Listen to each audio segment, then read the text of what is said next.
Hello बच्चों, तो भाई कैसे हो आप सभी। आई होप सारे बच्चे एकदम अच्छे होंगे, एकदम बड़े होंगे और एकदम मस्त होंगे। बच्चों तो आप सबका बहुत बहुत स्वागत है फिजिक्स वाला के इस अमेजिंग प्लेटफॉर्म पर और पीडब्ल्यू हिंदी मीडियम के इस चैनल पर। तो बच्चों देखो, हमारी जो आज की क्लास होने वाली है उसमें हम काफी सारे मजेदार क्वेश्चन करने वाले हैं। किस चीज पर बेस्ड? जो चैप्टर हमने अभी तक पढ़ा था, जो चैप्टर हमने अभी तक कवर किया है, नंबर सिस्टम यानी कि संख्या पद्धति।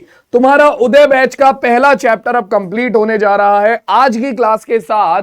मेरे बाल को तुम्हारा जो ये चैप्टर है नंबर सिस्टम यानी कि संख्या पद्धति, ये कंप्लीट हो जाएगा और यानी कि तुम्हारे उदय बैच में कमल सर के साथ मैथमेटिक्स का तुम्हारा पहला चैप्टर जो है वो आज की इस क्लास के साथ कंप्लीट हो जाएगा। चैप्टर हम ऑलरेडी कवर कर चुके हैं, ठीक है ना। ऑलरेडी इस चैप्टर के बारे में हम बात करें तो हमने इस चैप्टर में काफी कुछ जो इंपॉर्टेंट चीजें थी वो पढ़ी थी, ठीक है। जैसे कि हमने यहां पर किस किस चीज के बारे में बात करी थी, सारी चीजें मैं तुम्हें बताऊंगा एक एक करके, ठीक है।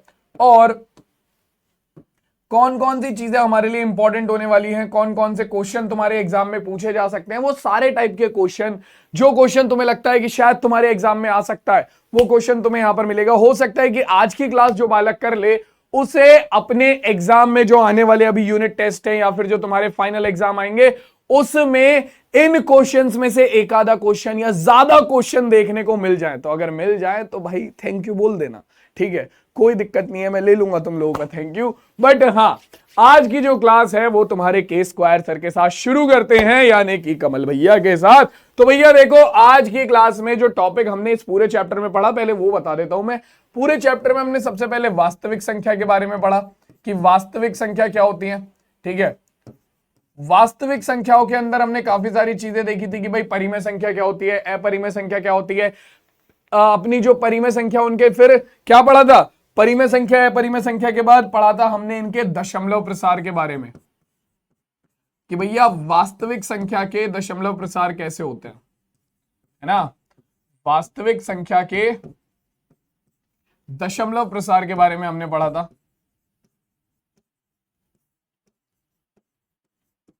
उसके बाद हमने क्या देखा था, उसके बाद हमने ये देखा था कि भैया हमारा जो क्या थे, हमारी जो वास्तविक संख्याएं हैं इनके ऊपर संक्रियाएं कैसे होती हैं, कि मतलब आपका वास्तविक संख्याओं के ऊपर किस तरीके से दो आपकी जो वास्तविक संख्याएं हैं उन्हें जोड़ा जाता है, घटाया जाता है, गुणा किया जाता है, भाग किया जाता है, हमने ये देखा था, ठीक है। कुछ इससे रिलेटेड सूत्र थे जो कि हम आज की क्लास में डिस्कस करेंगे।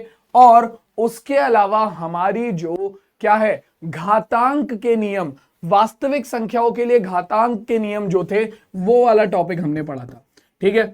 और हर क्लास में हमने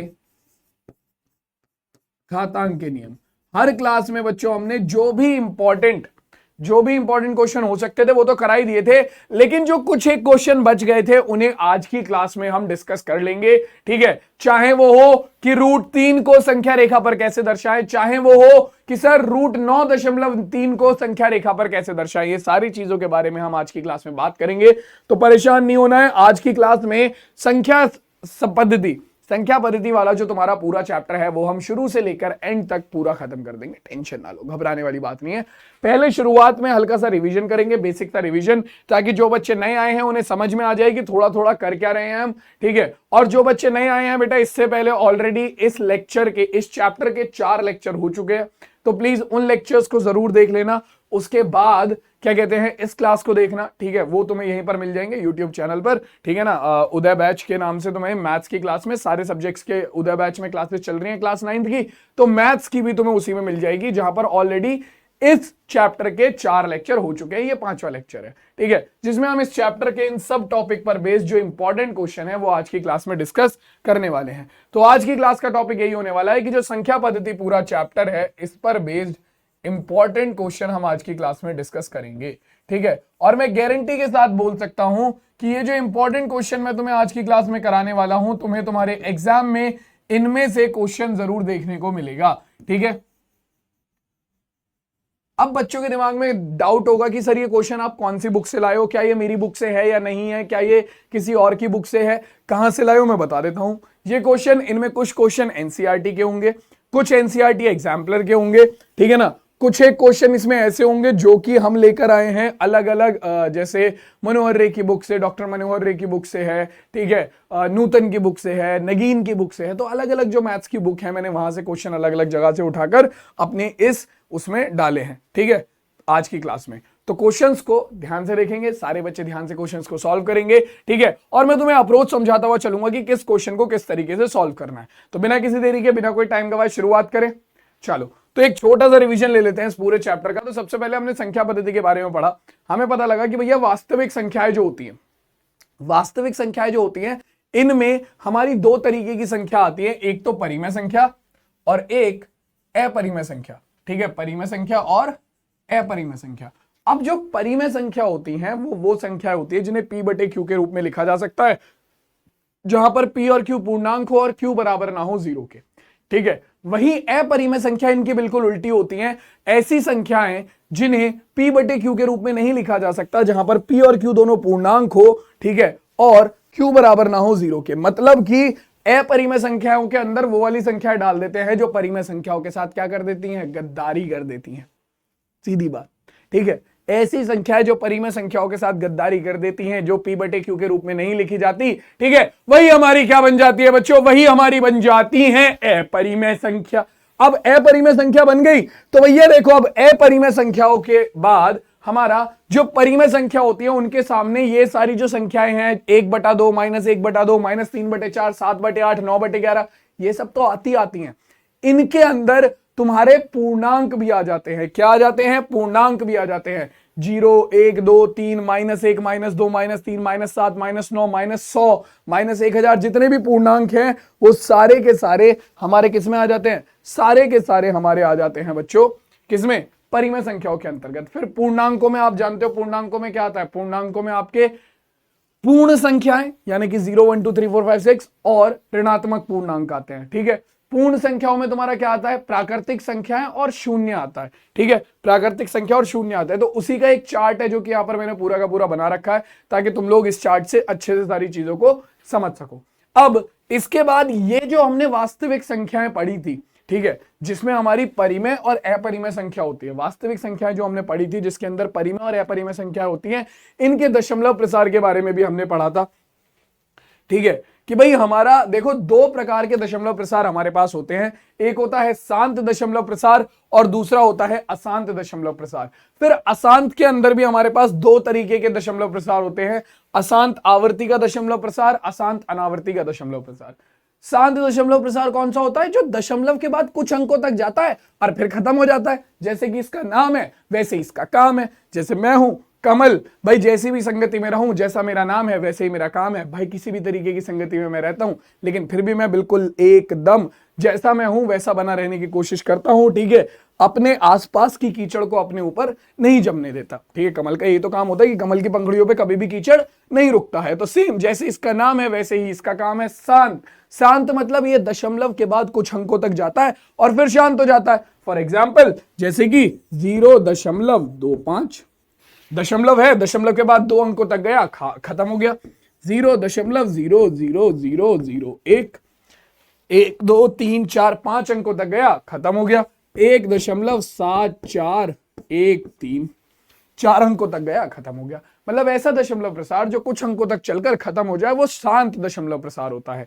वहीं अशांत दशमलव प्रसार कौन सा होता है, भाई जैसा नाम वैसा काम, ये है अशांत, ये नहीं हो रहा शांत, ठीक है ना। ये क्या है, ये है अशांत और ये नहीं हो रहा शांत। अशांत दशमलव प्रसार में क्या आ जाता है भैया, ऐसा दशमलव प्रसार जो कि क्या हो, आपका दशमलव के बाद शांति नहीं होने का नाम ले रहा, भाई लड़ाई करे जा रहा है, करे जा रहा है। एक वो लड़का होता है ना, एक सेकंड रुक जाओ,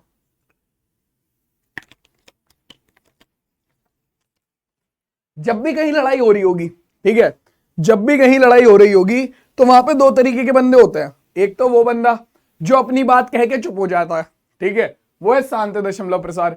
और एक होता है ऐसा बंदा जो बार बार बस भैंस किए जा रहा है, किए जा रहा है, चले ही जा रहा है, चले ही जा रहा है, खत्म होने का नाम ही नहीं ले रहा, ठीक है, वो है अशांत दशमलव प्रसार।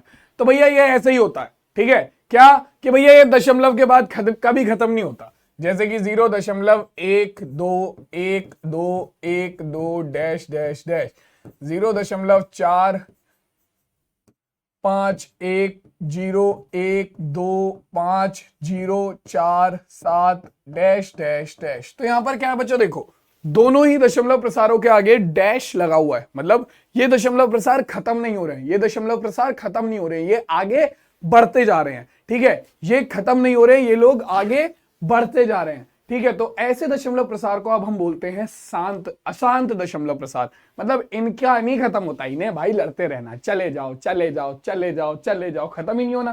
ठीक है, अब भैया देखो ये जो अशांत दशमलव प्रसार होता है इसमें भी दो तरीके के दशमलव प्रसार हैं, अशांत आवर्ती का दशमलव प्रसार, ठीक है, और अशांत अनावर्ती का दशमलव प्रसार। अब अशांत आवर्ती का दशमलव प्रसार कौन सा होता है? तो बेटा देखो, जैसा इसका नाम है अशांत आवर्ती, मतलब ये दशमलव प्रसार खत्म तो नहीं होगा दशमलव के बाद क्योंकि अशांत है। ठीक है, दशमलव प्रसार खत्म तो नहीं होगा, इसकी लड़ाई चलती रहेगी क्योंकि अशांत है। लेकिन ये क्या है, इसका ऐसा है कि ये जिस लड़ाई में जाएगा ये एक ही डायलॉग बोलता रहेगा, बस बार बार बार बार रिपीट में एक ही डायलॉग बोलेगा। ठीक है, हाँ देख लूंगा मैं तुझे, तू मिल बाहर, देख लूंगा मैं तुझे, नहीं नहीं तू बाहर मिल, तुझे देख लूंगा मैं। भाई इसका एक ही डायलॉग बार बार रिपीट पे चलता रहता है। तो सेम भाई साहब इनका, ये अपनी बहस खत्म नहीं करेंगे, मतलब दशमलव के बाद ये खत्म नहीं होते, ये चलते रहते हैं दशमलव के बाद। लेकिन क्या होता है, इनका एक डायलॉग है जो रिपीट होता रहता है, यानी कि इनके अंदर दशमलव के बाद कोई ना कोई एक ऐसी संख्या जरूर होगी जो रिपीट होती रहेगी। ठीक है, जैसे कि यहां पर क्या हो रहा है आप देख सकते हो, बार बार 1 2 1 2 1 2 रिपीट हो रहा है। ये दशमलव प्रसार खत्म भी नहीं हो रहा, ये दशमलव प्रसार खत्म भी नहीं हो रहा, लेकिन यहां पर क्या हो रहा है, यहां पर आपका इस दशमलव प्रसार में एक संख्या या एक अंक, जैसे कि यहां पर एक संख्या है 1 2, वो बार बार रिपीट हो जा रहा है, बार बार बार बार 1 2 1 2 1 2 1 2 1 2 आ रहा है। तो ये कैसा है, ये अशांत आवर्ती का दशमलव प्रसार है। वहीं अगर अशांत अनावर्ती के दशमलव प्रसार की बात करें तो ये रहा। ठीक है, ये कैसा दशमलव प्रसार होता है, ना तो ये शांत होता है और ना ही इसमें आवर्ती होती है, ना तो ये शांत होता है ना ही इसमें आवर्ती होती है। मतलब ये अपनी लड़ाई भी कंटिन्यू रखेगा और हर बार नया डायलॉग मारेगा बहस करने के लिए, पता नहीं ये कहां से आते हैं। ठीक है, तो भैया देखो जैसे कि यहां पर है, यहां पर तुम देख रहे हो दशमलव प्रसार खत्म भी नहीं हो रहा है और किसी एक अंक की आवर्ती भी बार बार नहीं हो रही है, तो इन्हें हम बोलते हैं अशांत अनावर्ती का दशमलव प्रसार। ठीक है, अब देखो तुम्हारा जो अशांत आवर्ती का दशमलव प्रसार है उसे दिखाने का एक तरीका और होता है। क्या तरीका होता है कि जिस अंक की आवृत्ति बार बार हो रही हो अशांत आवर्ती के दशमलव प्रसार में, जैसे यहां पर 12 की आवृत्ति 1 2 की आवृत्ति बार बार हो रही है, तो हम क्या करते हैं, हम उस अंक को लिखकर उसके ऊपर बार लगा देते हैं। जिस अंक की आवृत्ति बार बार हो रही होती है उसके ऊपर बार लगा देते हैं। ठीक है, अब जब हमने ये वाला टॉपिक पढ़ा था, ठीक है, ज्यादा डीप में नहीं जाएंगे अभी क्योंकि ऑलरेडी ये टॉपिक मैंने क्लास में पढ़ा दिया है। तो जिस भी बच्चे को दशमलव प्रसार वाला टॉपिक समझना है बेटा, तुम क्लास देख सकते हो, पहले क्लास करा चुका हूं मैं, पूरी की पूरी क्लास इस पर बेस्ड है वो। ठीक है, तो उसे देख लेना। अब यहां पर तुम ये समझो कि हमने ये पढ़ा था कि हमारा जो वास्तविक संख्या होती है उसमें से हमारा जो शांत दशमलव प्रसार होता है और जो अशांत आवर्ती का दशमलव प्रसार होता है, कौन कौन सा भाई, शांत दशमलव प्रसार और अशांत आवर्ती का जो दशमलव प्रसार होता है वो हमारा परिमेय संख्या का होता है। शांत दशमलव प्रसार और अशांत आवर्ती का जो दशमलव प्रसार होता है वो हमारा परिमेय संख्या का होता है। वहीं जो अशांत अनावर्ती वाला दशमलव प्रसार है वो होता है अपरिमेय संख्याओं का।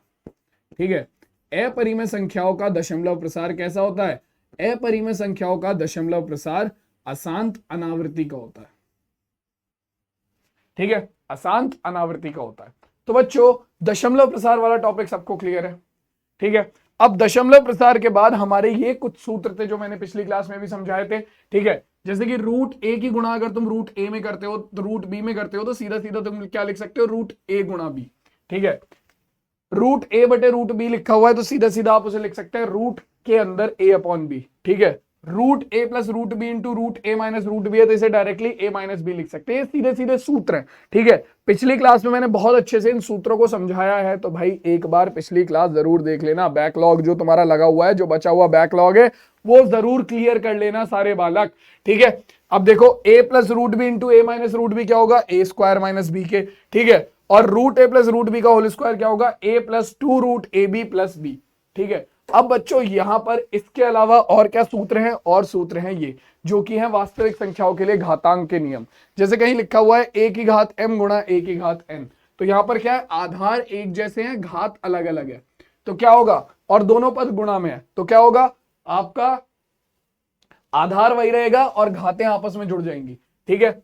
यहां पर क्या है, यहां पर देखो, पहले यहां पर देखो, यहां पर आधार एक जैसे हैं, घातें अलग अलग हैं और दोनों पद भाग में है, तो जब भाग में होंगे तो क्या होगा, पद वही, आधार वही रहेगा और क्या होगा, घातें आपस में घट जाएंगी, ठीक है। अगर कहीं लिखा है a की घात m ब्रैकेट बंद की घात n, ठीक है, तो मतलब क्या होगा, ब्रैकेट खुलेगा और दोनों घातों की आपस में गुणा हो जाएगी, ठीक।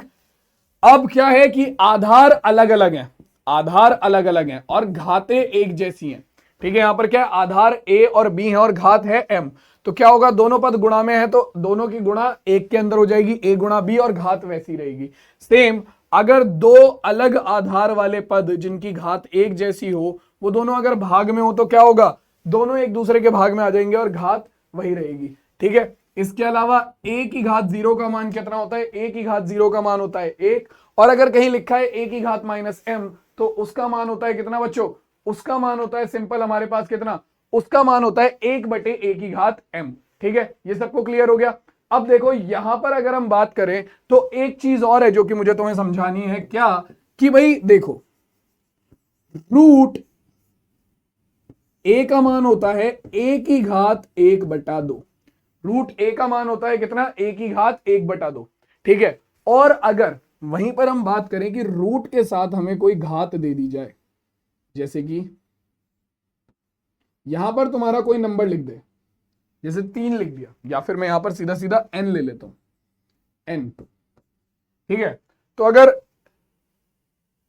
क्या लिखा है भैया, रूट n a, मतलब रूट के ऊपर n लगा हुआ है, फिर घात a है, मतलब पद a है, तो क्या होगा, ये हो जाएगा a की घात 1 बटा n, ठीक है। जैसे कि अगर ऐसे लिखा हुआ है रूट, यहां पर घात लिखी हुई है 3 और अंदर लिखा हुआ है 2, तो इसका मतलब है कितना, इसका मतलब है 2 की घात 1 बटा 3, इसका मतलब ये है, ठीक है।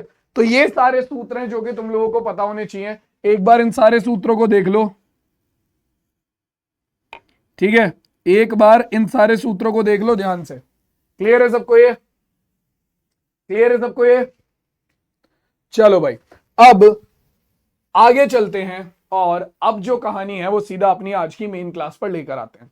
अब क्या कहानी है भाई, अब पूरी की पूरी कहानी है रिकॉर्डिंग की, किसकी, कि भैया देखो ये जो रिकॉर्डिंग है इसे बहुत ध्यान से देखना, ठीक है। ये जो सारी चीजें मैं तुम्हें करा रहा हूं, ठीक है, बहुत ध्यान से देखना, क्योंकि इसके बाद की जो पूरी क्लास होने वाली है, इसके बाद की जो पूरी क्लास होने वाली है, ये बहुत ज्यादा इंपॉर्टेंट होगी, क्योंकि यहां पर बहुत सारे ऐसे क्वेश्चन है जो कि जब तुम करोगे तभी तुम्हें समझ में आएंगे। तो हाथों हाथ कॉपी पेन निकाल लो और शुरू हो जाओ, ठीक है। जैसे कि पहला क्वेश्चन है 2 की घात, बहुत ही इजी क्वेश्चन है वाला, बच्चों वाला सवाल है, 2 की घात 2 बटे 3 गुणा 2 की घात 1 बटे 5। पहला सवाल बहुत ज्यादा बच्चों वाला। अभी हमने थोड़ी देर पहले सूत्र पढ़ा था, क्या कि अगर क्या हो, अगर आधार हमारे एक जैसे हों और घात अलग अलग हों और दोनों पद आपस में गुणा में हों, तो क्या होता है, आधार वही रहता है और घातें जुड़ जाती हैं, आधार वही रहता है और घातें जुड़ जाती हैं। तो जोड़ दो भाई, देखो आधार सेम है दोनों जगह पर 2, ठीक है, और दोनों पद गुणा में है, तो क्या होगा, आधार वही रहेगा और घातें जुड़ जाएंगी, ठीक है। ये हो जाएगा 2 की घात, एलसीएम लेंगे तो एलसीएम कैसे लिया जाएगा, 5 की गुणा 2 में करेंगे, 5 दूनी 10, देखो एलसीएम लेंगे सीधा 5 की गुणा 3 में करो, 5 की गुणा 3 में, तो ये हो जाएगा 15, ठीक। अब यहां पर नीचे 15 लाने के लिए हमें क्या करना पड़ेगा, 5 से ऊपर नीचे गुणा करनी पड़ेगी, तो 5 दूनी 10 और ये हो जाएगा कितना, 3 एकम 3, तो अपने पास कितना हो गया, अपने पास आ जाएगा बेटा 2 की घात 13/15, 2 की घात 13/15। किसी को कोई दिक्कत यहां पर? सिंपल क्वेश्चन है ये, हो गया आराम से। किसी भी बालक को यहां पर कोई क्वेश्चन है पूरे सवाल में? ये तो इजी क्वेश्चन है बहुत ज्यादा, है ना। चलो अब देखो, अब और क्या होगा भाई। सिंपल क्या होगा बच्चों, देखो ये है हमारे पास कितना, दूसरा भाग, 1/3 की घात 3 की घात 7। तो हमने अभी थोड़ी देर पहले सूत्र पढ़ा था, अगर कहीं पर लिखा हुआ है, सारे सूत्र बताता हुआ चलूंगा मैं तुम्हें। अगर कहीं पर लिखा हुआ है a/b की घात m, तो हम उसे लिख सकते हैं a की घात m/b की घात m, है ना। सिंपल ये वाला सूत्र था। अरे तो भैया जब था तो लगा दो यहां पर। क्या होगा भैया, देखो ये हो जाएगा हमारा, सबसे पहले इसका ब्रैकेट खोल लेते हैं। तो ये होगा 1/3 की घात 3 करेंगे, कितना हो जाएगा, 3 की घात 3, 3 तिया 9 तिया 27, ठीक है, की घात 7।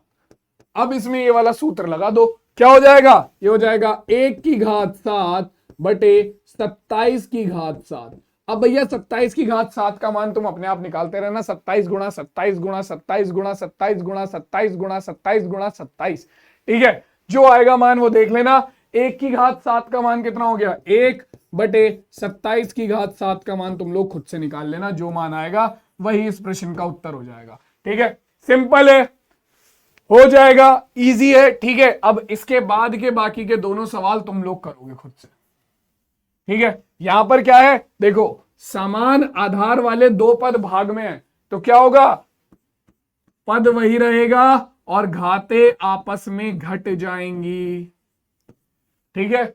सॉल्व करके आंसर निकाल लेना। यहां पर क्या होगा भैया, 7 की घात 1/2 गुणा 8 की घात 1/2। यहां पर क्या हो रहा है, आधार अलग अलग है लेकिन घातें सेम है और दोनों पद गुणा में है, तो क्या होगा, दोनों आधारों की गुणा हो जाएगी और घात वही रहेगी, यानी कि 8 सत्ते 56, ठीक है। तो 56 की घात 1/2 यानी कि √56 हमारे इस क्वेश्चन का आंसर हो जाएगा, ठीक है। ये चारों सवाल बहुत इजी थे, सबके हो गए। जल्दी से बताओ, देख लो एक बार चारों सवालों को और जल्दी से आंसर दो मुझे।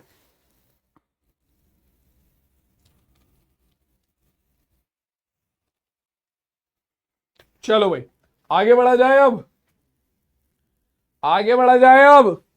चलो देखो भाई, अब क्या कह रहा है, 3 तथा 4 के बीच में 4 परिमेय संख्याएं ज्ञात कीजिए। बेसिकली इनमें से कौन है हमें निकालनी है, 4 परिमेय संख्या 3 और 4 के बीच में। अब 3 और 4 के बीच में 4 परिमेय संख्या निकालनी है। इसके दो मेथड सीखे थे हमने। पहला क्या, दोनों संख्याओं को जोड़ो और 2 से भाग कर दो, तो पहली परिमेय संख्या आ जाएगी कितनी, 7/2, ठीक है। पहली परिमेय संख्या आ गई। दूसरी संख्या निकालनी है तो क्या करेंगे, देखो 3 और 4 के बीच में एक परिमेय संख्या आ गई 7/2, हमें चाहिए 4, तो हम क्या करेंगे, 3 और 7/2 के बीच में एक निकाल लेंगे। कैसे निकालेंगे, वही 3 और 7/2 को जोड़ दो और 2 से भाग कर दो, तो दूसरी आ जाएगी कितनी, 3 + 7/2 बटे में 2। क्या एलसीएम लेंगे तो 2 तिया 6 + 7 बटे में 2 बटे 2, ये 2 की 2 में गुणा हो जाएगी, कितना हो जाएगा, 6 और 7 हो गया हमारा 13 बटे में 2 गुणा 2 कितना हो गया, 4। तो अगली परिमेय संख्या हो गई 13 बटे में 4, ठीक है। 2 ही तो निकली है, 4 निकालनी है। क्या करो, 7/2 और 4 के बीच की निकाल लो भाई। क्या तरीका है, वही तरीका है, दोनों संख्याओं को जोड़ो और 2 से भाग कर दो। तो तीसरी आ जाएगी कौन सी, 7/2 + 4 बटे में 2।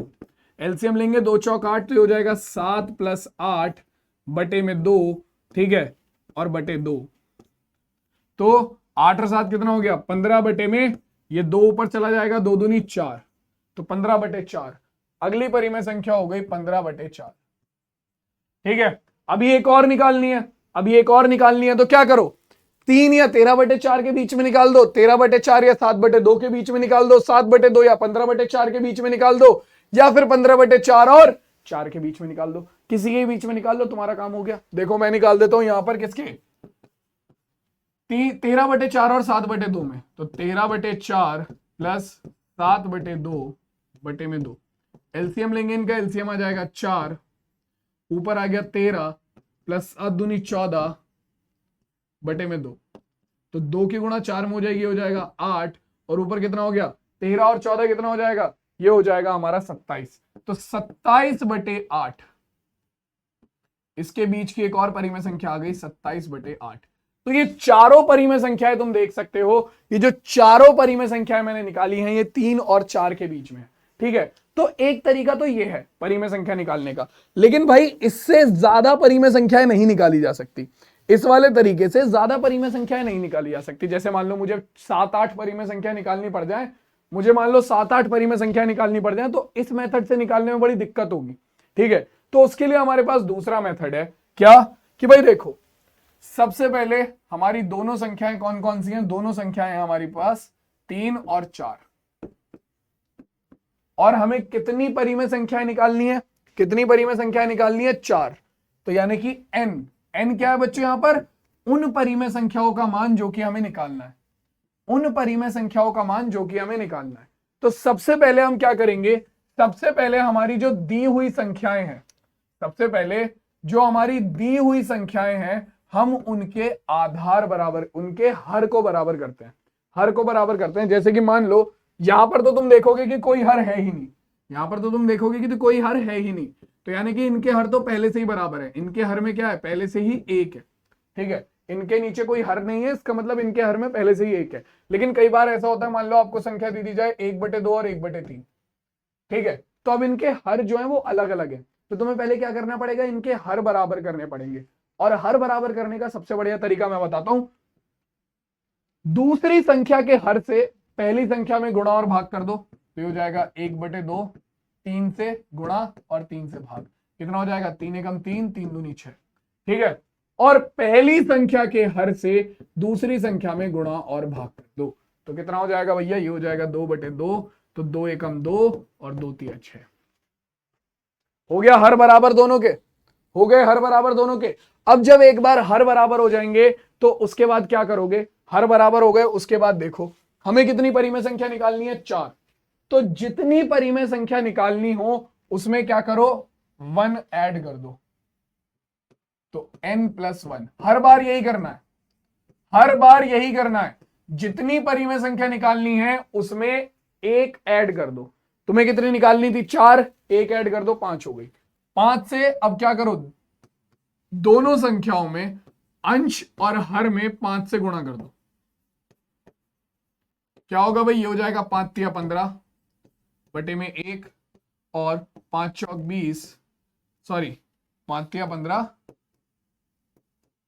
बटे में 5 एकम 5 और 5 चौक 20 बटे में कितना, 5 एकम 5।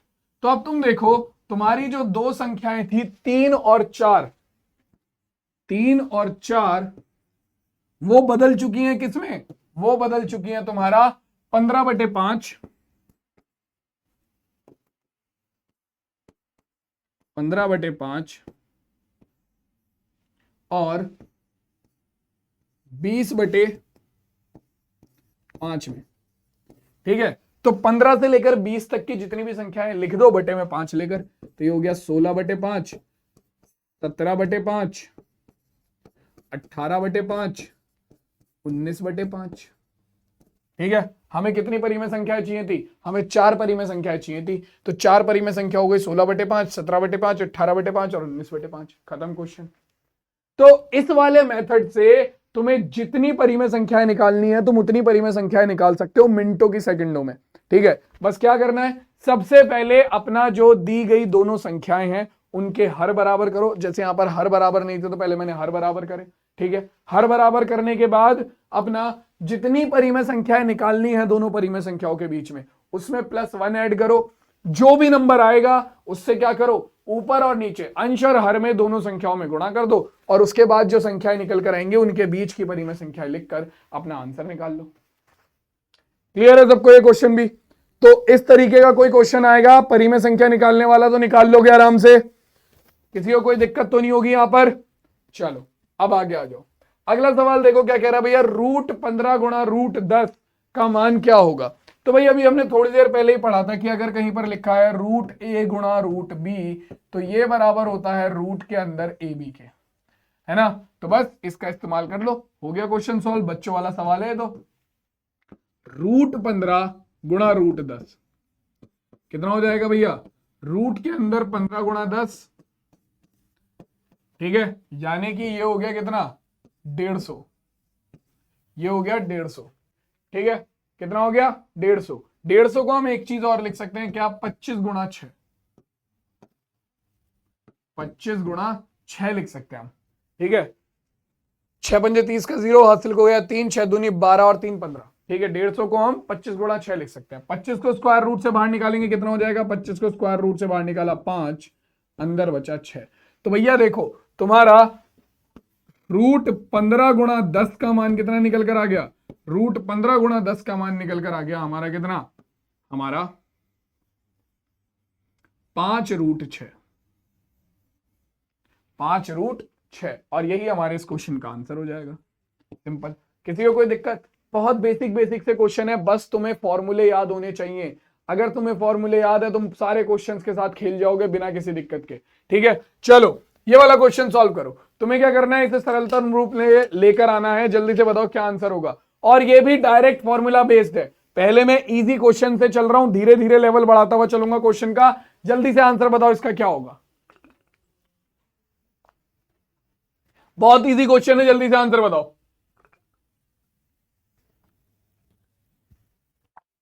क्या होना चाहिए आंसर?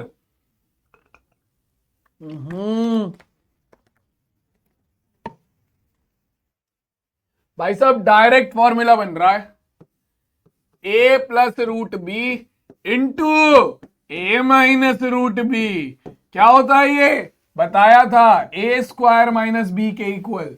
क्या होता है? ए स्क्वायर माइनस बी के इक्वल। तो लगा दो भैया, क्या हो जाएगा यहां पर आपका 2 plus root 3 into 2 minus root 3। A की जगह पर है 2 और बी की जगह पर है 3, तो ये हो जाएगा कितना? 2 का स्क्वायर माइनस 3। तो 2 का स्क्वायर हो गया 4 माइनस 3 कितना हो गया? 4 माइनस 3 हो गया 1। और ये हो गया क्वेश्चन खत्म। 1 आंसर आ गया। बोला था डायरेक्ट फॉर्मूला बेस्ड क्वेश्चन है। मैं तो झूठ थोड़ी बोलूंगा तुम लोगों से, ठीक है। 80 तुम लोगों से झूठ थोड़ी ना बोलेंगे, ठीक। बिल्कुल डायरेक्ट फॉर्मूला बेस्ड क्वेश्चन है। अगला क्वेश्चन देख लो क्या कह रहा है, ठीक है। लेकिन लेवल बढ़ाते हुए चलेंगे। अब ये क्वेश्चन है परिमेयकरण वाला, ठीक है। ये क्वेश्चन है परिमेयकरण वाला, ठीक। परिमेयकरण भी मैंने पिछली क्लास में ही सिखाया है। क्या करना है भैया? यहां पर कह रहा है कि संख्या 10/7 माइनस 2 रूट 3 का एक ऐसा रूपांतर होगा जिसका हर परिमेय हो। तो हमें क्या करना है? इसका ऐसा मान लाना है जिसमें जो हर है वो परिमेय संख्या हो, ठीक है। तो क्या करेंगे बच्चों? अब ऐसी सिचुएशन में हम क्या करेंगे? ऐसी सिचुएशन में हम देखेंगे कि भैया देखो, हर जो है वो एक पद वाली अपरिमेय संख्या है या 2 पद वाली अपरिमेय संख्या है।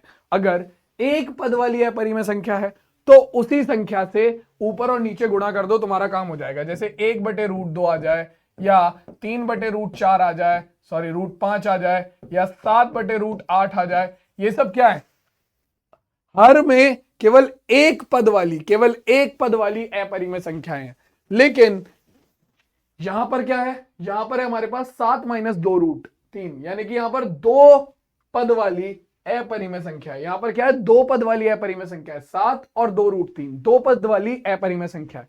तो हम बस क्या करेंगे? ऐसे क्वेश्चनों को सॉल्व करने के लिए हम क्या करते हैं? बस देखो, जो संख्या हमें हर में दे रखी होती है उसी संख्या से ऊपर नीचे गुणा भाग करना होता है। बस जो दोनों पदों के बीच में चिन्ह है उसे बदल दो। यहां पर क्या है? माइनस का चिन्ह है, तो बस क्या करो?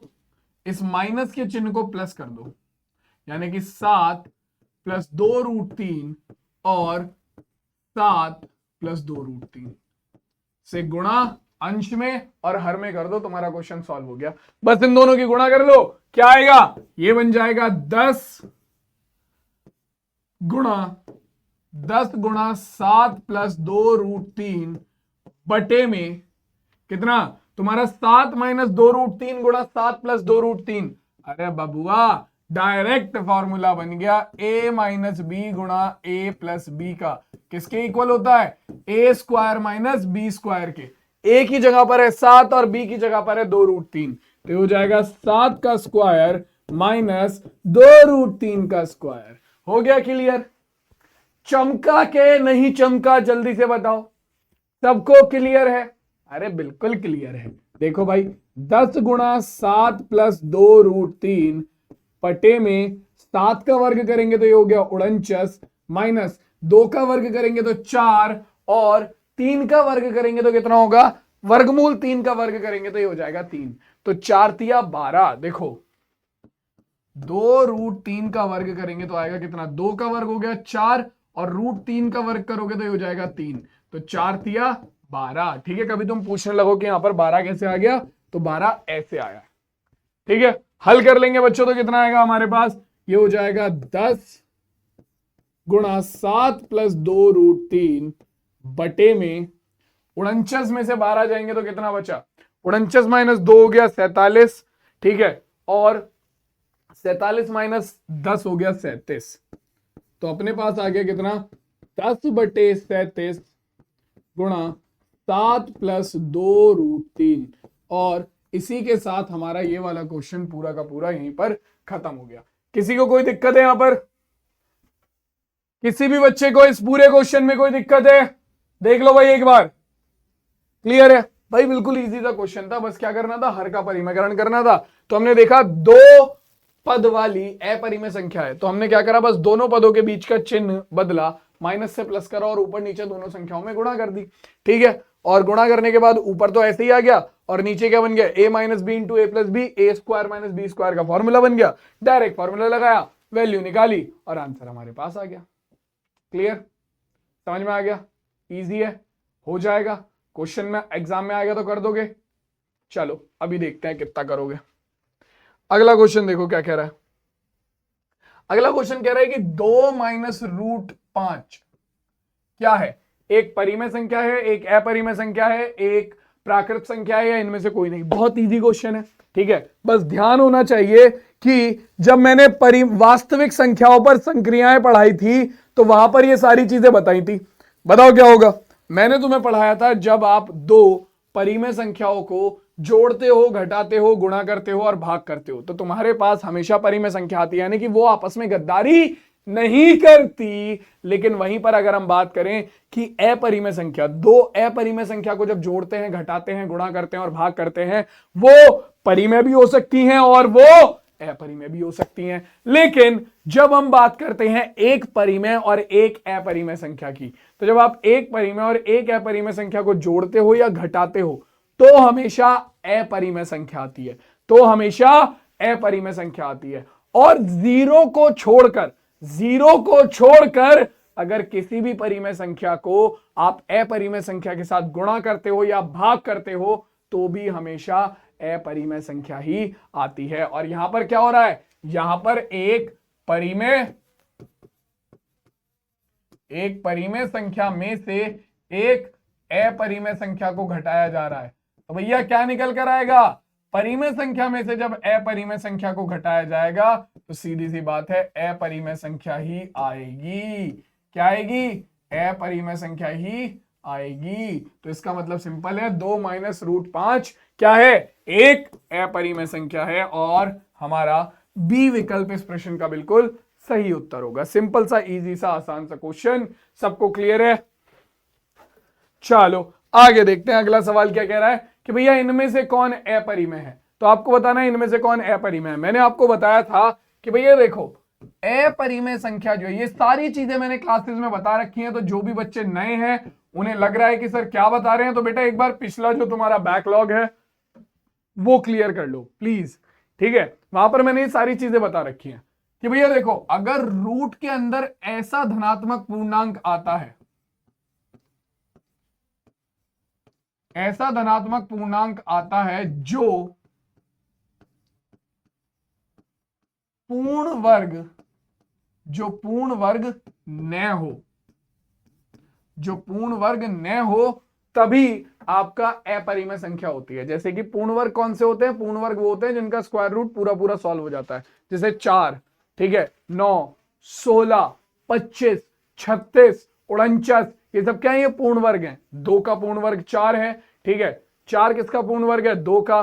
9 किसका पूर्ण वर्ग है, 3 का। 16 किसका पूर्ण वर्ग है, अपना 4 का। 25 किसका पूर्ण वर्ग है, 5 का, ठीक है। इसके अलावा तुम्हारा 36 पूर्ण वर्ग है, 6 का। 49 पूर्ण वर्ग है, 7 का। 64 पूर्ण वर्ग है, 8 का, ठीक है। 81 पूर्ण वर्ग है, 9 का। 100 पूर्ण वर्ग है, 10 का। 121 पूर्ण वर्ग है, 11 का, ठीक है। 144 पूर्ण वर्ग है, 12 का। 169 पूर्ण वर्ग है तुम्हारा, 13 का, ठीक है। 196 पूर्ण वर्ग है तुम्हारा किसका, 14 का। 225 पूर्ण वर्ग है तुम्हारा, 15 का, ठीक है। 256 पूर्ण वर्ग है तुम्हारा, 16 का। तो इसी तरीके से जो तुम्हारे पूर्ण वर्ग हैं वो याद हो, ठीक है। तो ये तो तुम्हारे लिए बहुत ही अच्छी बात है। 17 का पूर्ण वर्ग 289 होता है, ठीक है। तो इसी तरीके से अगर तुम्हें पूर्ण वर्ग सारे पता हैं, ठीक है, और स्क्वायर रूट के अंदर कोई ऐसी संख्या आ रही है जो कि पूर्ण वर्ग नहीं है, तो वो अपरिमेय संख्या होती है।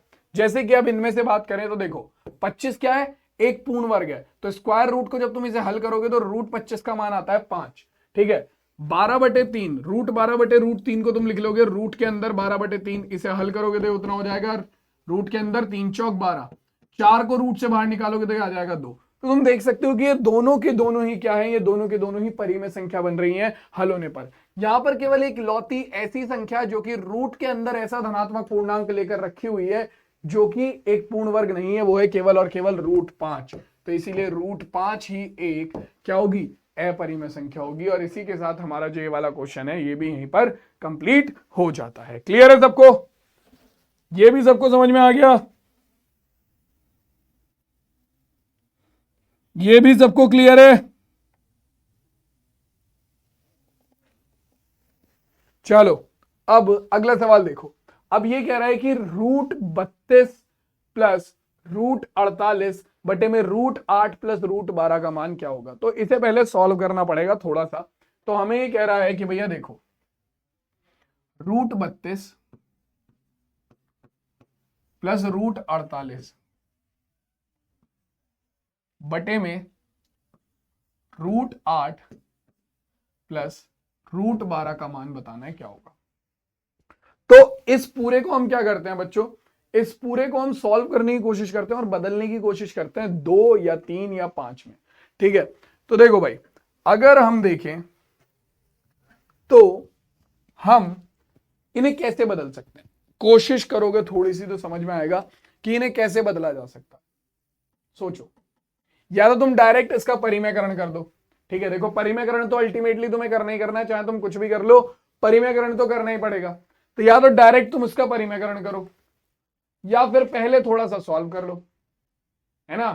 पहले थोड़ा सा सॉल्व कर लो, कैसे, देखो भाई परिमेयकरण डायरेक्ट भी कर सकते हैं लेकिन उसमें थोड़ा सा कॉम्प्लिकेटेड हो जाएगा। इससे अच्छा है पहले से सॉल्व कर लेते हैं। 32 को हम लिख सकते हैं 16 गुणा 2, ठीक है, प्लस 48 को हम लिख सकते हैं 16 गुणा 3, है ना। चलो जी, ठीक है। 8 को हम लिख सकते हैं 4 गुणा 2, प्लस 12 को हम लिख सकते हैं 4 गुणा 3, है ना। अब देखो रूट से 16 बाहर आ जाएगा, रूट से 16 बाहर आया, 4 बचा, तो ये हो गया 4√2, प्लस रूट से 3 बाहर आया तो कितना बचा, रूट से 3 बाहर आया तो कितना बचा बच्चों, रूट से 3 बाहर आया तो ये बचा 4। देखो 16 को रूट से बाहर निकालोगे तो हो जाएगा 4√3 बटे में, यहां से 4 को रूट से बाहर निकालोगे तो 2 आ गया, 2√2, प्लस यहां से किसे 4 को रूट से बाहर निकालोगे तो हो जाएगा 2√3। अब ऊपर से क्या आ रहा है कॉमन, ऊपर से दोनों में से 4 कॉमन आ रहा है तो ले लो 4 कॉमन भाई। तो ये हो जाएगा √2 प्लस √3 बटे में, यहां से क्या कॉमन आ रहा है, दोनों में से 2 कॉमन आ रहा है तो 2 कॉमन ले लो, क्या बचा √2 प्लस √3। बस ये लो क्वेश्चन हो गया सॉल्व, परिमेयकरण करने की जरूरत भी नहीं पड़ी। क्या हो जाएगा 2 एकम 2, 2 दूनी 4, ठीक है। और 2 प्लस √2 प्लस √3 से √2 प्लस √3 कट गया, हमारे पास क्या बचा, केवल हमारे पास बचा 2 गुणा 1 यानी कि 2, और 2 इस क्वेश्चन का बिल्कुल करेक्ट आंसर हो जाएगा। ये लो भाई पूरा क्वेश्चन सॉल्व हो गया, ऑप्शन नंबर बी करेक्ट हो गया। बस क्या करना पड़ा हमें बस 32 को और 48 को, 8 को और 12 को हमने ऐसे तोड़ा कि इनमें से कुछ संख्या रूट के बाहर आ जाए, ठीक है। देखा तो भाई ये तो परिमेयकरण करने की जरूरत ही नहीं पड़ी, डायरेक्ट ही रूट से बाहर लाकर हमारा पूरा का पूरा क्वेश्चन सॉल्व हो गया, ठीक है। क्लियर हो गई बात? ये क्वेश्चन सबको समझ में आ गया? क्लियर है? चलो अगला क्वेश्चन क्या कह रहा है भैया? रूट की घात 4 फिर अंदर रूट की घात 3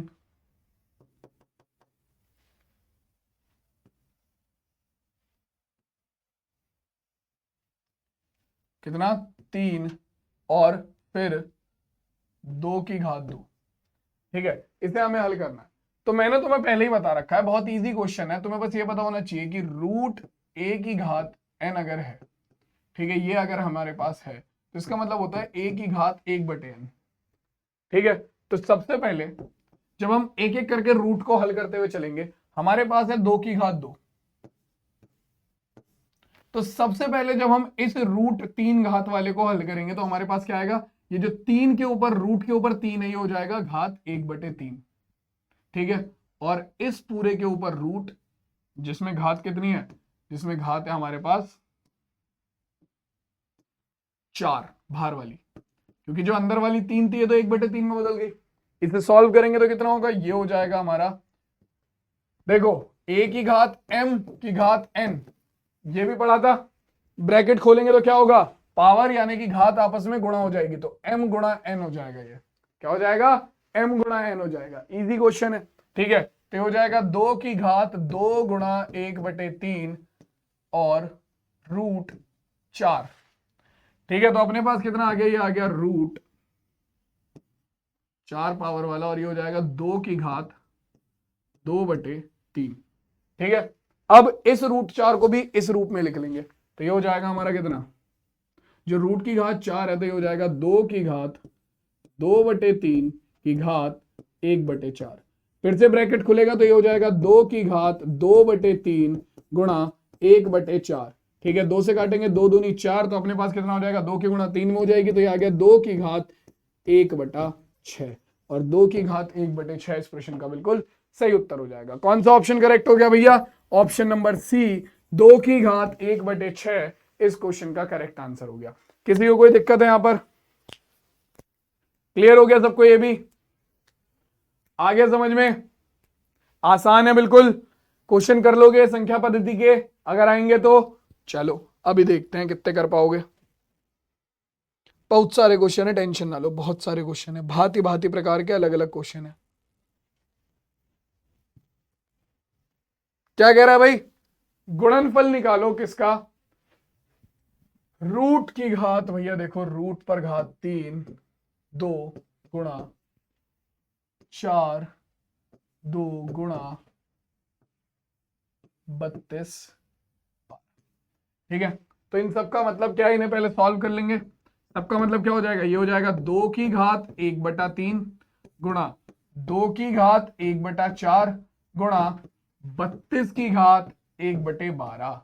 अब भाई साहब देखो, बाकी सारे तो 2 में है, ये 32 अलग नवाब बना बैठा है 32 अलग नवाब बना बैठा है कि भाई मैं तो 32 के रूप में रहूंगा। नहीं नहीं नहीं, क्वेश्चन को अगर सॉल्व करना है तो इस 32 को भी हमें 2 की घात में बदलना पड़ेगा। तो देखो भाई, 32 को हम लिखेंगे कितना? 2 गुणा 2 गुणा 2 गुणा 2 गुणा 2, यानी कि 2 की घात 5। ठीक है, 32 का मान होता है 2 की घात 5, तो हमारे पास आ जाएगा कितना? 2 की घात 1/3 गुणा 2 की घात 1/4 गुणा 2 की घात, 32 को हमने लिख लिया 2 की घात 5 की घात 1/12। ब्रैकेट खुलेगा, दोनों घातों की गुणा होगी, तो 2 की घात 1/3 प्लस 1/4 और गुणा 2 की घात 1/4 गुणा 2 की घात, ब्रैकेट खुलेगा, 5 की गुणा 1/12 में होगी तो हो जाएगा 5/12।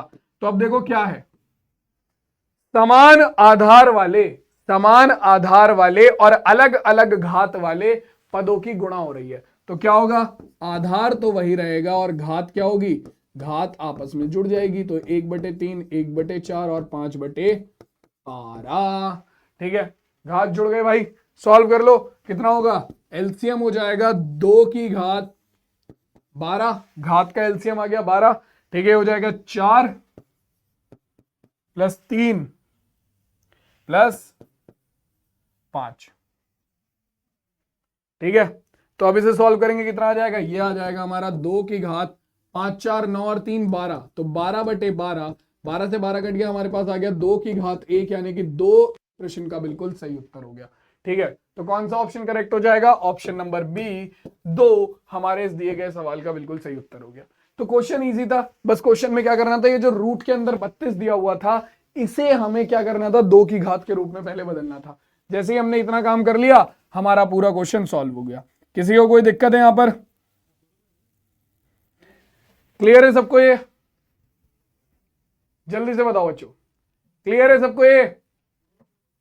चलो भाई अगला सवाल देखो क्या कह रहा है। अगला सवाल कह रहा है कि भैया निम्नलिखित में ए का मान ज्ञात करो।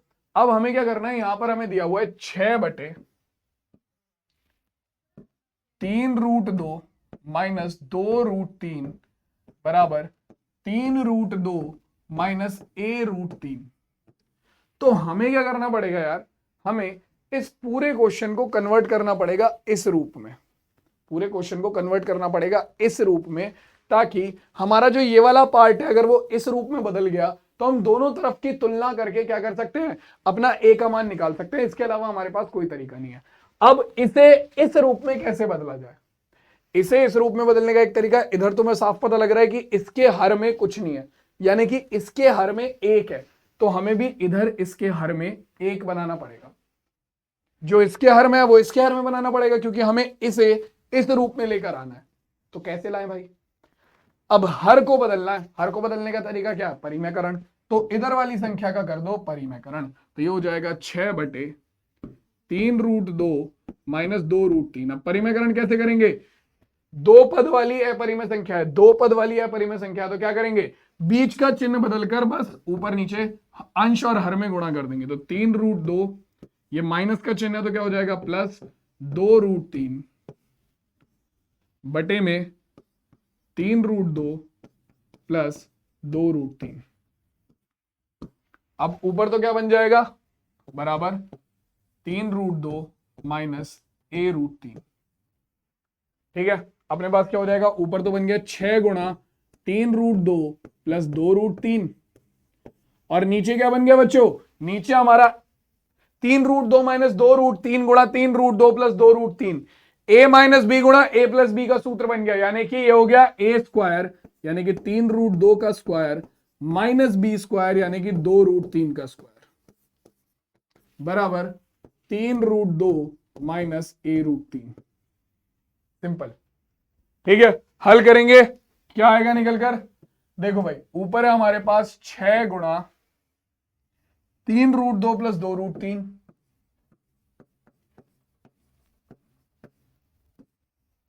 बटे में इसे सॉल्व करेंगे, 3 का वर्ग करेंगे 9 और √2 का वर्ग करेंगे, कितना हो गया 2। तो 3 गुणा 2 कितना हो गया, 3 गुणा 2 सॉरी 3 का वर्ग करा 9 और √2 का वर्ग करा हो गया 2, तो 9 गुणा 2 कितना हो गया 18।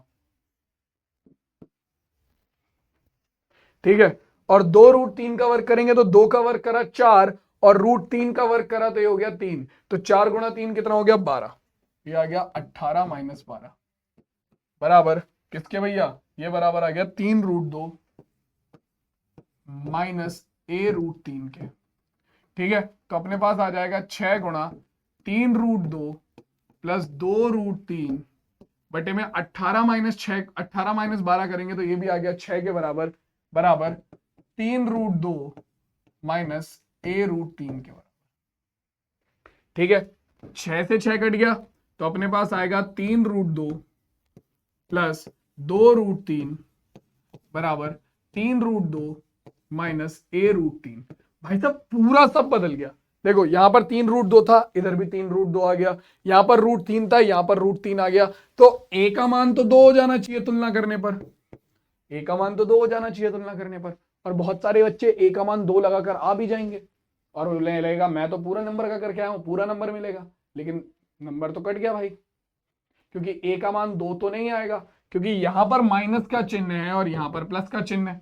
तो क्या करेंगे, हम इसे पहले लिखेंगे 3√2 और माइनस हम प्लस 2 को लिख लेंगे माइनस गुणा माइनस के 2√3। मैंने अब ब्रैकेट खोलेंगे तो माइनस माइनस कितना हो जाएगा, प्लस हो जाएगा, है ना। ब्रैकेट खोलोगे तो माइनस की गुणा माइनस में करोगे तो माइनस माइनस प्लस हो जाएगा, तो मैंने इस प्लस को लिख दिया माइनस गुणा -2, ठीक है।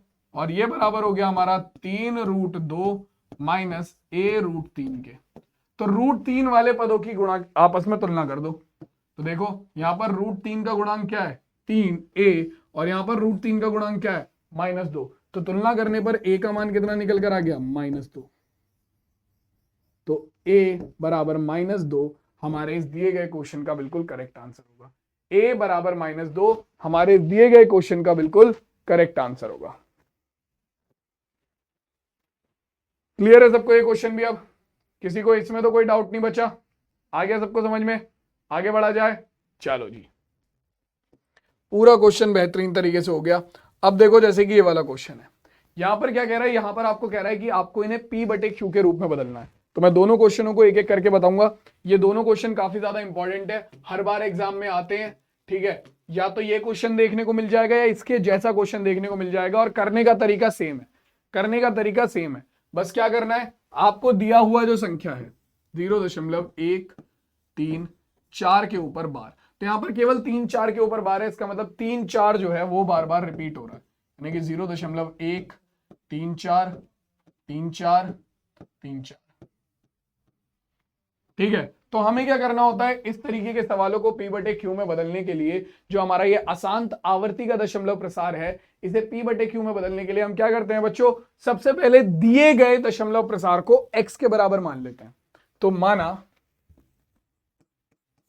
सीधा x बराबर है इसके, तो अब ये x के बराबर हो गया। अब अगर ये x के बराबर है तो हम क्या करेंगे भाई, अगर ये अब x के बराबर है तो हम सीधा सीधा इसे लेंगे और अपना जितने अंकों की आवृत्ति हो रही है, जितने अंकों की आवृत्ति हो रही है उतनी जीरो वाली संख्या से गुणा कर देंगे। मतलब कि अगर एक अंक से आवृत्ति हो, एक अंक की आवृत्ति बार बार हो रही है, यानी कि एक नंबर बार बार आ रहा है, तो हम क्या करेंगे, अपना एक जीरो वाले नंबर से गुणा कर देंगे, यानी कि 10 से। अगर दो नंबर की आवृत्ति बार बार हो रही है तो 2 जीरो वाले नंबर से गुणा कर देंगे, यानी कि 100 से। तो यहां पर देखो किसकी आवृत्ति बार बार हो रही है, 3-4 3-4 3-4, यानी कि 2 नंबर की आवृत्ति बार बार हो रही है, 3-4 3-4 3-4।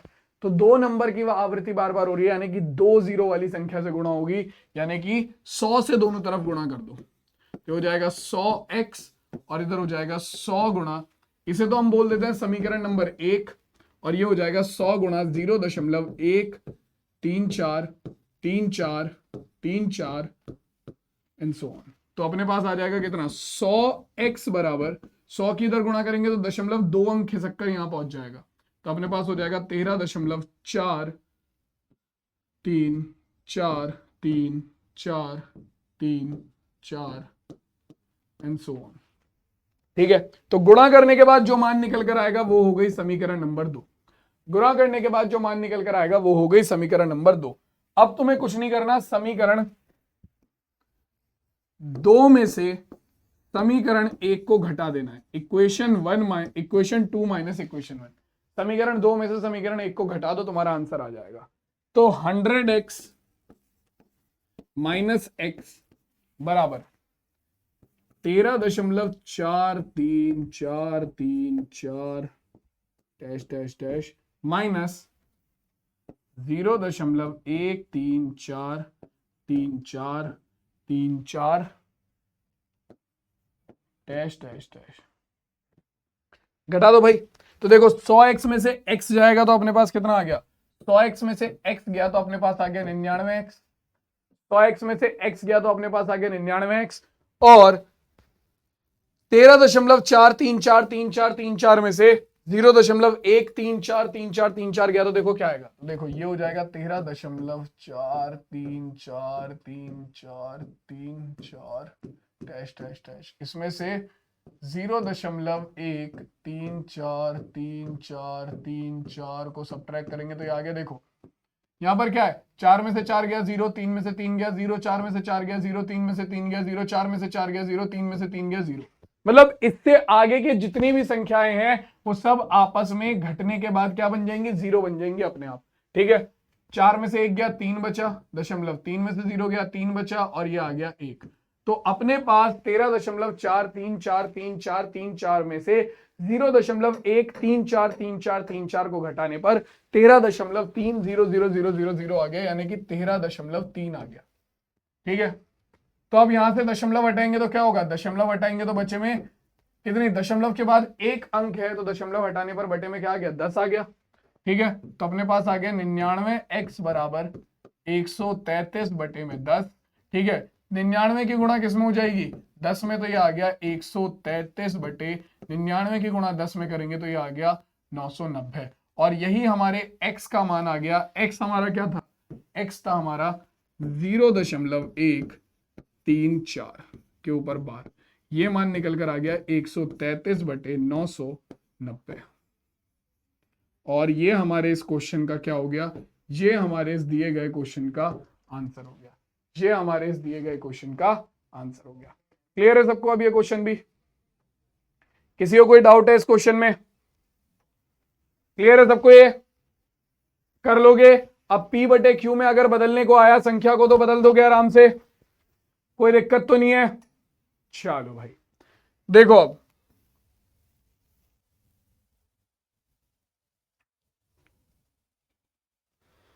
अब आते हैं सीधा इस क्वेश्चन पे। क्वेश्चन क्या है कि रूट के अंदर 9.3 है।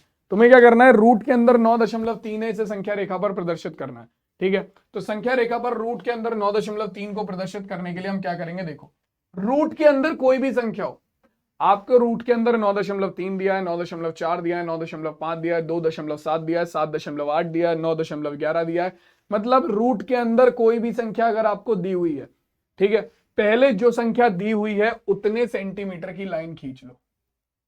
ठीक है, तो ये आपकी 9.3, तो 9.3 सेंटीमीटर की एक लाइन खींचो। सबसे पहले, सबसे पहला काम ये करना है आपको। ठीक है,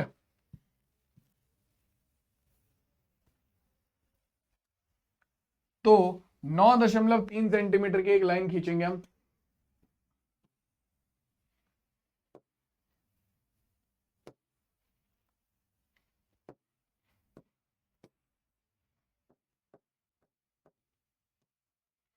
क्या होगा भाई, जब 9.3 सेंटीमीटर की एक लाइन खींचेंगे तो अपने पास क्या आएगा, अपने पास आएगा सिंपल, देखो भाई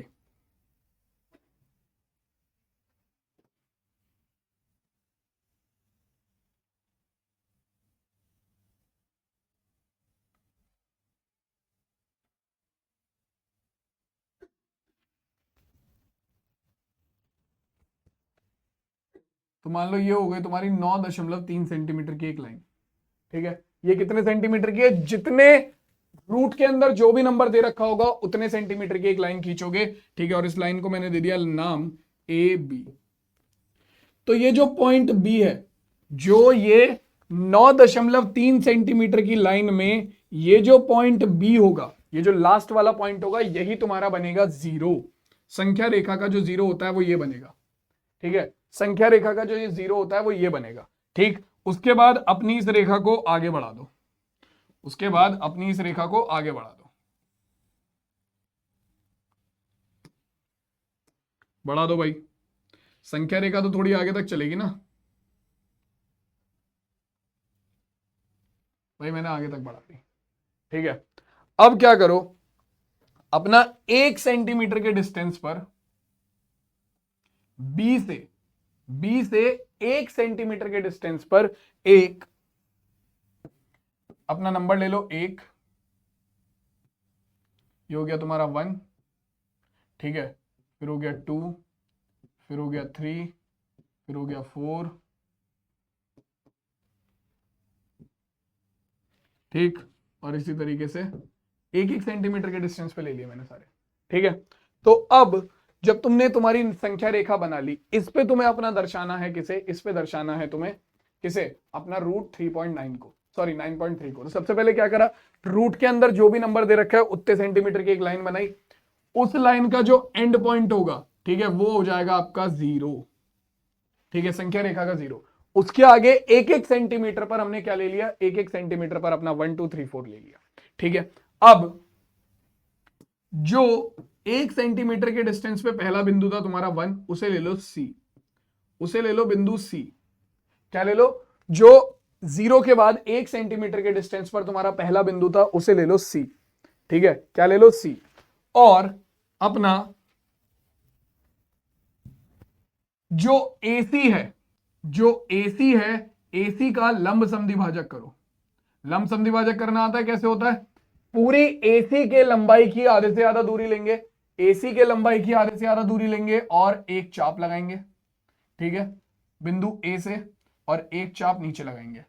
फिर प्रकार को रखेंगे बिंदु C पर और फिर से एक चाप लगाएंगे और एक चाप ऊपर लगाएंगे।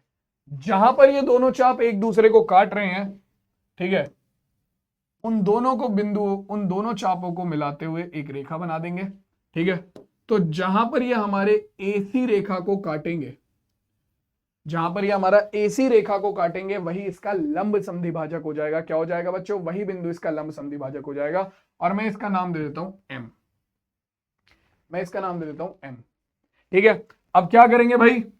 अब M को केंद्र मानेंगे, M को केंद्र मानेंगे और या तो C तक की दूरी भर लो या फिर कहां तक की? A तक की दूरी भर लो। या तो C तक की दूरी भर लो या A तक की दूरी भर लो और एक एक अर्धवृत्त की रचना करो, एक अर्धवृत्त बनाओ।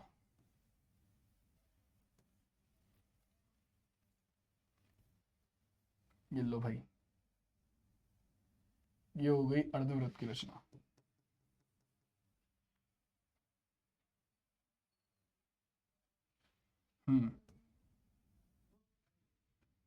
देखो भाई, ये हो गई अर्धवृत्त की रचना C तक।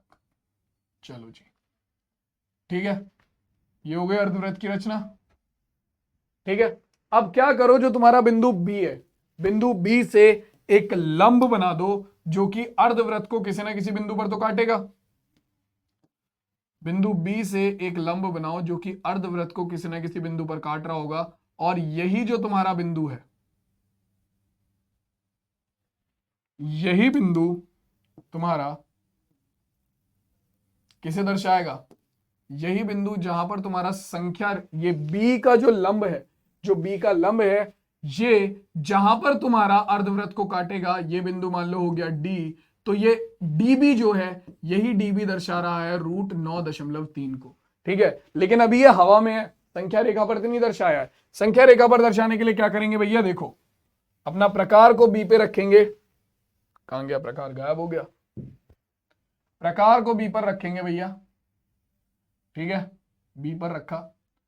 रूट कहां तक की? D तक की दूरी भरी, यानी कि √9.3। ठीक है, और चाप लगा देंगे एक।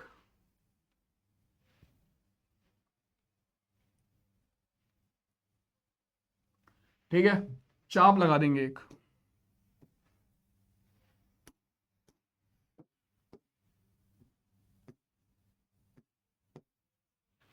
ठीक, तो जहां पर ये चाप संख्या रेखा को काटेगा, वही बिंदु तुम्हारा √9.3 को दर्शाएगा।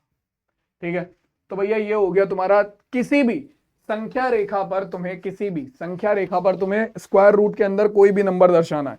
ठीक है, तो सबसे पहले क्या करेंगे? मान लो 4.1 दर्शाना है, तो क्या करोगे? सबसे पहले 4.1 सेंटीमीटर लंबी एक लाइन खींचोगे। ठीक है, उसके बाद जो उसका आखिरी बिंदु होगा, उस लाइन को ए बी मान लेंगे। जो उसका आखिरी बिंदु होगा बी, उसे मानेंगे हम 0, यानी कि संख्या रेखा का 0। उसके आगे अपनी संख्या रेखा को आगे बढ़ाएंगे 1 सेंटीमीटर के डिस्टेंस पर 1, फिर 2, फिर 3, फिर 4, ऐसे सारे नंबर ले लेंगे। ठीक है, जो 0 के बाद अगला पहला बिंदु होगा 1 सेंटीमीटर के डिस्टेंस पर, उसे हम लेंगे C। ठीक है, पूरी AC का लंब संधिभाजक करेंगे। जो बिंदु आएगा उससे C तक का डिस्टेंस या फिर A तक का डिस्टेंस लेकर एक अर्धवृत्त की रचना करेंगे। ठीक है, जो B बिंदु था उससे एक लंब डालेंगे जो कि अर्धवृत्त को D बिंदु पर काटेगा। ठीक, और ये जो BD होगी, यही हमारी क्या होगी? दिए हुए रूट के अंदर जो संख्या है उसका क्या होगी? ज्यामितीय निरूपण होगी। ठीक है, फिर B पर प्रकार रखेंगे, D तक की दूरी भरेंगे, एक चाप लगाएंगे। जहां पर भी ये चाप संख्या रेखा को काट देगा, वही बिंदु हमारा रूट के अंदर दी हुई संख्या को दर्शा रहा होगा। ठीक है, तो इस तरीके से आप रूट के अंदर दी हुई किसी भी संख्या को दर्शा सकते हो बच्चों। तो अब √4.1 को दर्शाना तुम लोगों का होमवर्क है। ठीक है, बाकी आज की जो क्लास है उसे हम लोग यहीं पर एंड करेंगे। ठीक है, आज की क्लास में हमने ज्यादातर जितने भी तरीके के क्वेश्चन हो सकते हैं, जो भी तरीके के क्वेश्चन इस चैप्टर में से बनते हैं, वो देख लिए हैं। ठीक है, अब मैं तुमसे मिलूंगा सीधा तुम्हारी अगली क्लास में, जहां पर हम डिस्कस करेंगे हमारा अगला चैप्टर। तब तक के लिए सभी बच्चे अपना ध्यान रखो, टेक केयर, टाटा और bye bye. And I hope तुम लोगों को आज की क्लास में बहुत मजा आया होगा। बाय बाय बच्चों।